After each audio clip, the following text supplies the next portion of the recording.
Hai, welcome to Artocles. Hari ini masih dalam rangka memenuhi requestan kamu, dan kita akan berangkat ke kota Çanakkale yang berada di Turki. Ada pertikaian antar rumah tangga terjadi di sana yang berakibat mengerikan, di mana satu keluarga yang cukup akur kemudian menjadi mulai ribut dan kacau balau karena ada pengganggu yang datangnya justru dari orang terdekat sendiri. Peristiwanya terjadi pada bulan Maret 2021. Nah, karena toko yang terlibat lumayan banyak, kamu ikuti pelan-pelan, dan saya seperti biasa ya selalu nempelin nama orang-orangnya supaya kalian gak lupa siapa-siapa aja tokohnya. Segera ya akan kita gali lebih dalam lagi. Sebelum dilanjutkan, saya mau kasih tahu info penting dulu nih buat kamu semuanya penggemar kisah kriminal. Ada channel keren yang wajib kamu subscribe, namanya Jurnal AA. Mungkin sebagian ngerasa dejavu ya, kayak pernah denger gitu. Bener banget, ini adalah channelnya Akang Harley yang kemarin mungkin sering kamu tonton, tapi sekarang sudah pindah ke sini ya, masih dengan YouTuber yang sama, namun kisah dan kasus yang dibahas semakin tajam dan greget, dikupas tuntas sampai sedetail mungkin, dan tentunya pasti seru abis. Yang merasa punya jiwa-jiwa detektif dan ingin nikmati sensasi baru channelnya Jurnal AA, boleh mampir dan rasakan suguhan penyelidikan dan cerita yang runut dalam video-video di channel tersebut. Biar nggak penasaran, nanti habis nonton video saya ini, langsung klik link yang ada di bawah supaya meluncur segera ke channel Jurnal AA yang bikin jantung mendebarkan.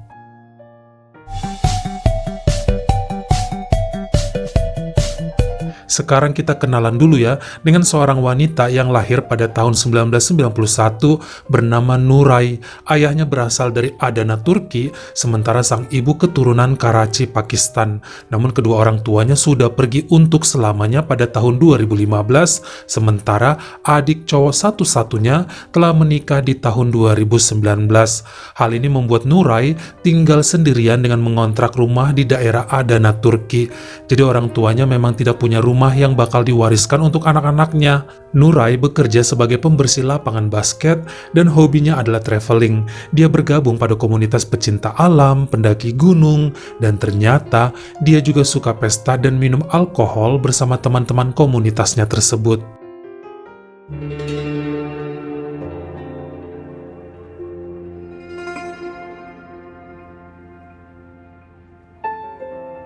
Pada tahun 2020, Nuray yang kesepian berkenalan dengan seorang pria yang juga hobi traveling dan menyukai alam liar. Namanya Nijas. Usianya 34 tahun dan nampaknya Nuray menyukai pria tersebut. Kelihatan wanita ini selalu berusaha berada di dekat Nijas kapanpun dan kemanapun dia pergi. Karena emang Nijas nggak punya pekerjaan tetap dan suka berpetualangan gratis, akhirnya dia makin dekat dengan Nuray dan seringnya cewek ini yang membiayai semua pengeluaran. Mereka berpacaran dan menikah secara sederhana pada bulan April 2020. Mengapa sederhana? Karena mereka sama-sama yatim piatu dan dananya juga nggak banyak. Nijas kemudian tinggal di kontrakan Nuray dan nggak mau cari kerja setelah menikah. Jadi istrinya sebagai pencari nafkah mereka. Dan yang tidak pernah hilang adalah hobi pasangan ini untuk traveling, naik gunung, ke pantai, dan yang berbau alam liar.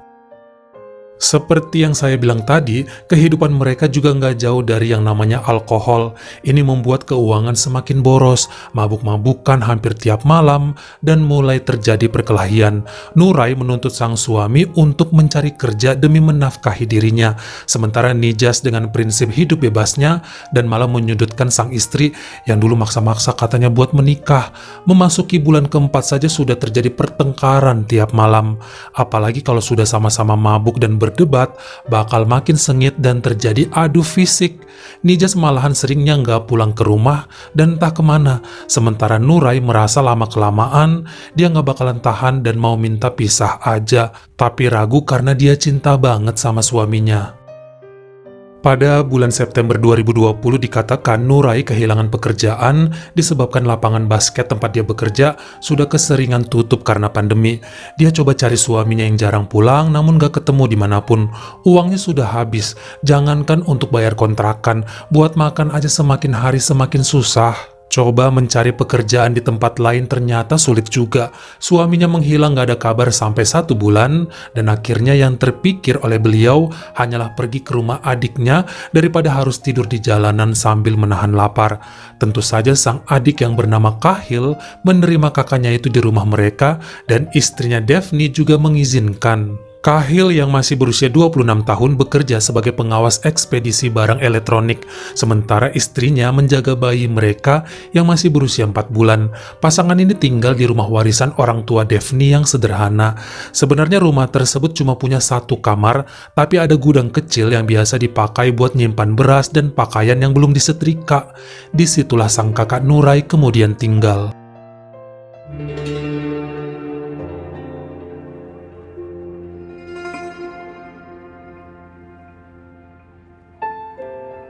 Sebenarnya sejak berpacaran dulu, kakak Nuray ini nggak begitu setuju ya hubungan Cahill dengan Daphne.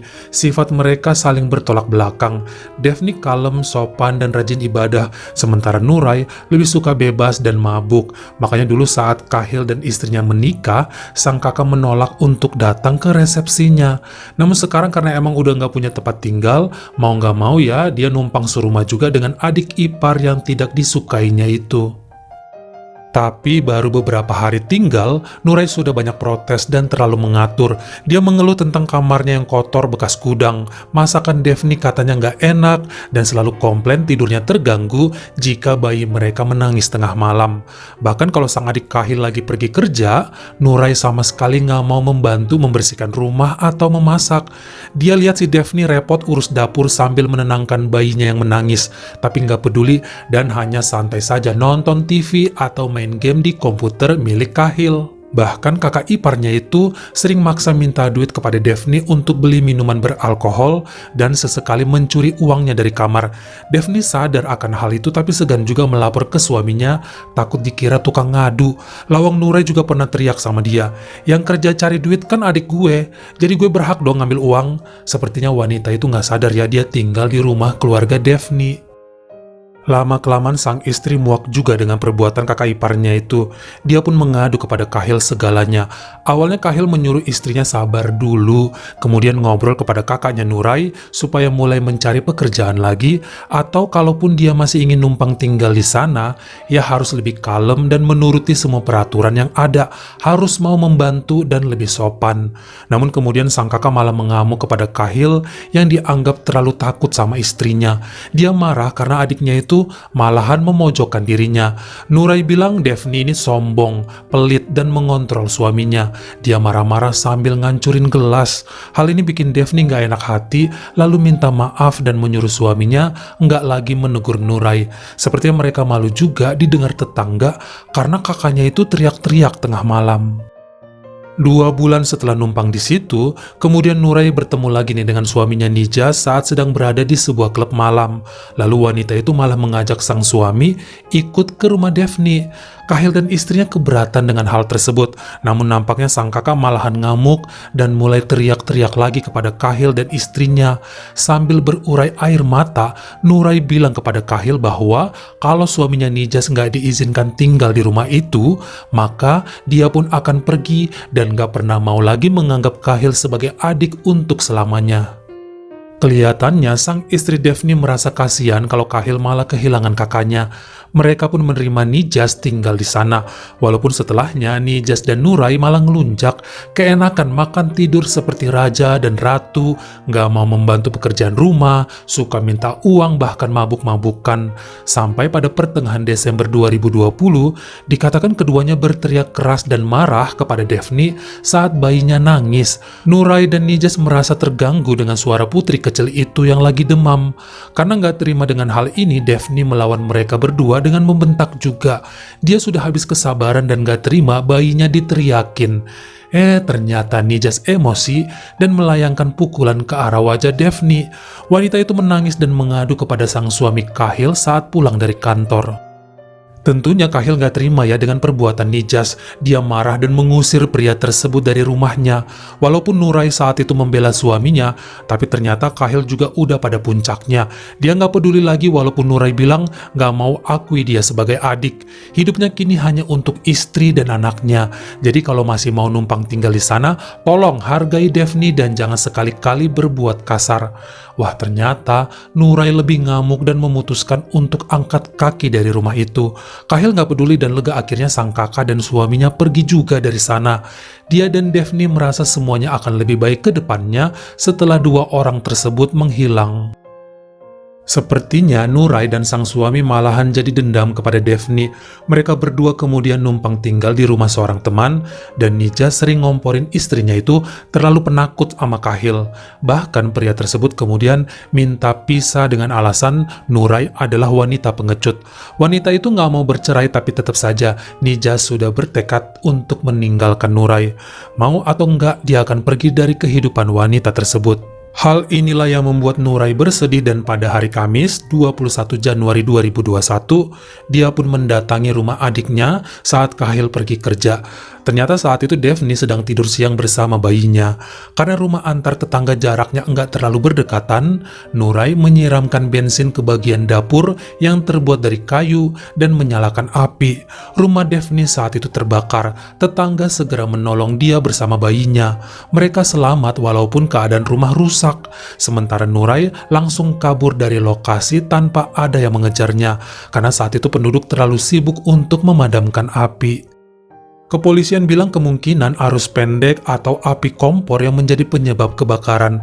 Sepertinya mereka nggak serius ya menyelidiki dari mana datangnya si jago merah. Hal ini kemudian memaksa Kahil dan keluarganya pindah meninggalkan Zia Plaza Park di Adana untuk menumpang ke tempat tinggal abangnya Daphne yang ada di Çanakkale. Sang abang Hasad menerima mereka dengan baik dan membiarkan menumpang di sana sampai Kahil dan Daphne menemukan rumah sewa yang cocok nantinya. Dan ternyata sang kakak Nurai nggak puas sampai di situ aja. Dia tahu bahwa Daphne masih selamat. Dia benci banget sama adik iparnya itu yang dianggap menjadi penyebab perpisahannya dengan Nijas. Makanya wanita tersebut pun mendatangi kediaman Hasad untuk mengincar Daphne lagi. Nurai emang tahu ya rumah Hasad karena pernah diajak Kahil ke sana saat masih pacaran dulu. Jadinya sekarang dengan mudah wanita itu datang dan langsung marah-marah kepada Kahil dan Daphne di hadapan Hasad dan istrinya. Dengan menangis juga, Nurai mengaku bahwa dia yang telah membakar rumah Daphne kemarin. Namun kelihatannya, baik Daphne dan abangnya Hasad nggak marah, bahkan menyuruh Nurai untuk pulang saja dan perbanyak ibadah. Justru Kahil yang ngamuk mendengar semua pengakuan sang kakak. Saat itu Nurai menyuruh adiknya itu supaya meninggalkan Daphne untuk selamanya, dan tentu saja Kahil menolak permintaan tersebut.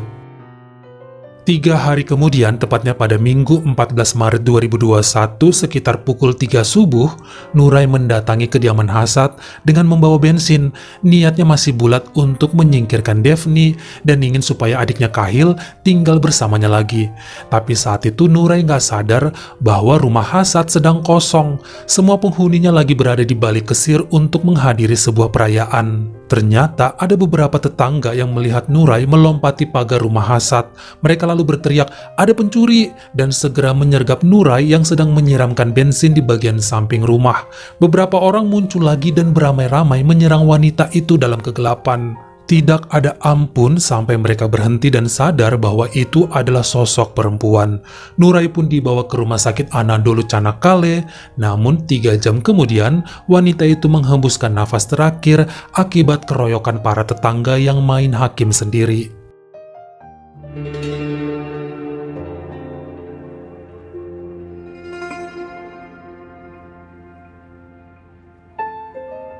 Pihak keluarga Özdemir tentu saja kaget ya dengan semua peristiwa ini.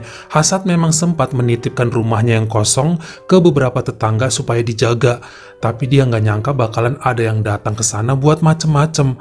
Apalagi itu adalah kakak ipar adiknya sendiri.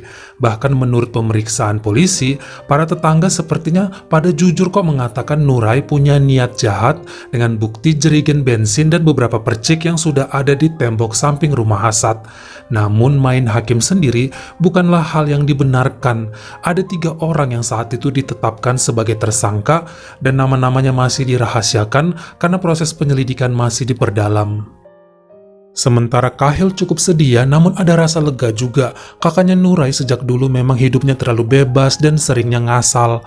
Beberapa kali dia coba peringatkan, namun Nurai keras kepala dan malahan seperti nggak punya tujuan hidup yang benar. Namun perjalanan harus terus dilanjutkan dan Kahil mengikhlaskan segalanya sekarang. Dia malah kesal kepada mantan suami Nurai, yaitu Nijas, yang dia anggap nggak pernah mau bertanggung jawab dan nggak pernah memikirkan perasaan sang kakak. Pada persidangan di pengadilan Biga Adelaide Sarayi, sahabat dari Nurai sempat hadir menjadi saksi dan mengatakan bahwa wanita itu memang memiliki dendam kepada adik iparnya Daphne dan ingin melenyapkannya. Dia ingin supaya Kahil menemaninya saat kesepian sebab Nurai udah gak punya siapa-siapa lagi. Sementara mantan suaminya, Nijas, bersaksi bahwa dia sejak dulu memang gak pernah mencintai Nurai dan hanya mau berteman saja. Dia juga menolak ada hubungannya dengan peristiwa rumah Daphne yang terbakar. Tidak ada hukuman buat Nijas. Sampai tiba pada hari Jumat 18 Juni 2021, akhirnya hakim dan juri menyatakan ada 4 orang bersalah atas pengeroyokan terhadap Nurai. Mereka adalah tetangga Bapak Hasad. Identitas mereka juga dirahasiakan atas permintaan keluarga dan hakim.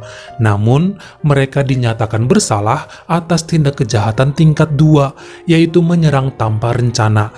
Keempat orang tersebut dijatuhi hukuman masing-masing 40 bulan kurungan, jadi 3 tahun lebih, dan boleh keluar dengan jaminan setelah menjalani minimal 15 bulan penjara. Bagaimana menurut kamu? Apa hukuman untuk keempat orang tadi terlalu ringan? Kamu komen di bawah. Kalau kamu suka sama video ini, jangan lupa ya klik like dan juga tombol share-nya. Buat yang baru pertama kali mampir atau udah sering mampir nih tapi belum berlangganan, jangan lupa klik dulu tombol subscribe dan juga dinyalain notifikasinya supaya lain kali kalau misalnya saya upload video baru, kamu jadi orang pertama yang tahu. Follow juga Instagram saya jika berkenan di Artokels S-nya 2, dan jangan lupa ya untuk nontonin semua video saya yang lainnya. Ingat ya, tetap jaga jari dan juga lidah kita supaya nggak nyakitin hati orang lain. Terima kasih.